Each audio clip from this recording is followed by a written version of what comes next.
नमस्कार दोस्तों railway technician की भर्ती आ गई है। करीब 9,144 सीट रेलवे टेक्नीशियन की भर्ती के माध्यम से दिया गया है। रेलवे के द्वारा आज 9 मार्च को नोटिफिकेशन दिया गया। 9,144 सीट टेक्नीशियन की भर्ती आई है। इस टेक्नीशियन की भर्ती में जो योग्यता रखा गया है वह ITI रखा गया है और एक्ट अप्रेंटिसशिप को भी इसमें शामिल किया गया है। जो भी रेलवे से एक्ट अप्रेंटिसशिप है अर्थात जो CCA है उनको भी इस टेक्नीशियन की भर्ती में बैठने का अवसर मिलेगा। वे भी इस टेक्नीशियन की भर्ती में फॉर्म भर कर एग्जाम देख सकते हैं, अपना सिलेक्शन ले सकते हैं। इसके अलावा जो ITI है और जो फिजिक्स मैथ वाले हैं उनको भी कुछ पोस्टों के लिए उनको भी मौका दिया गया। दोस्तों इस भर्ती में यह एक बड़ी बात है कि क्या जो एक्ट अप्रेंटिसशिप है जो CCA वाले हैं उनकी तो आप योग्यता के बारे में आप उसको शामिल कर लिए हैं, लेकिन जो अप्रेंटिसशिप जो पहले से ही अप्रेंटिसशिप किए हैं रेलवे का हिस्सा है तो उनको रेलवे को इस भर्ती में भी रिजर्वेशन देना चाहिए CCA वाले के। जैसे कि ग्रुप D में 20% का रिजर्वेशन दिया जाता है, उसी प्रकार जो रेलवे टेक्नीशियन की भर्ती है तो इस भर्ती में भी एक्ट अप्रेंटिसशिप CCA वाले को इसमें भी रिजर्वेशन मिलना चाहिए। अर्थात टेक्नीशियन की भर्ती में भी CCA वालों को कुछ प्रतिशत का इसमें रिजर्वेशन मिलना चाहिए CCA वाले को। यह दोस्तों बहुत ही बड़ी बात है। रेलवे को इस पर विचार करना चाहिए कि CCA वाले को कुछ प्रतिशत का रिजर्वेशन टेक्नीशियन की भर्ती में दिया जाना चाहिए। यह CCA वालों का हक है, रेलवे अप्रेंटिसशिप का यह हक है।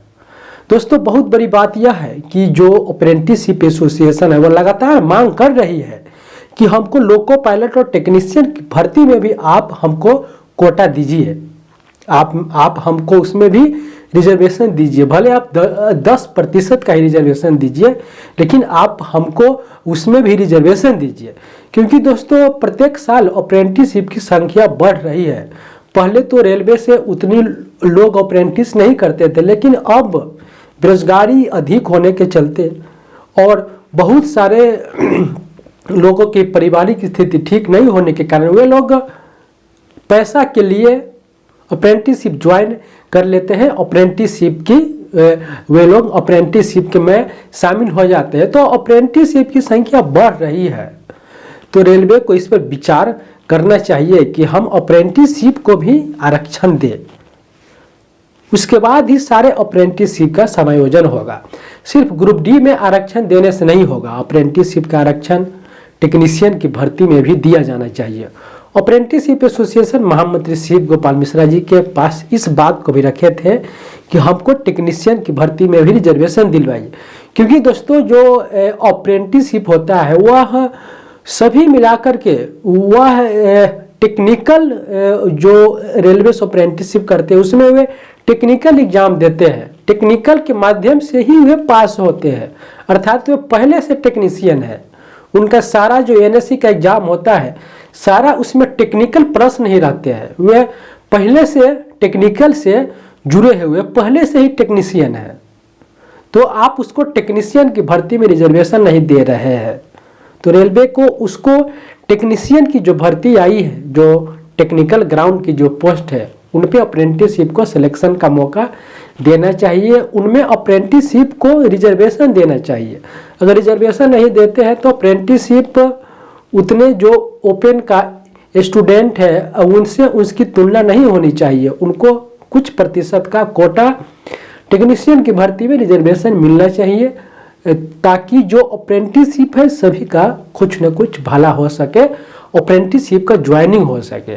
तो दोस्तों मैं अप्रेंटिसशिप एसोसिएशन के बारे में बता रहा था। अप्रेंटिसशिप एसोसिएशन महामंत्री शिव गोपाल मिश्रा जी के पास इस बात को प्रपोजल रखे है कि अब तो टेक्नीशियन की भर्ती भी आ गई, लेकिन अभी इस टेक्नीशियन की भर्ती का जो फॉर्म फिलअप होने का टाइम है वह अभी 9 मार्च से लेकर के अगला 9 अप्रैल तक रहने वाला है। तो आप इसमें एडिट का ऑप्शन दे सकते हैं, संशोधन करवा सकते हैं। अगर अगर यह संभव है कि अभी भी इस भर्ती में सीसीए वालों को लिए आरक्षण दिया जा सकता है। दोस्तों बहुत बड़ी अपडेट है, इस वीडियो में मैं टेक्नीशियन की भर्ती के बारे में आपको बताया।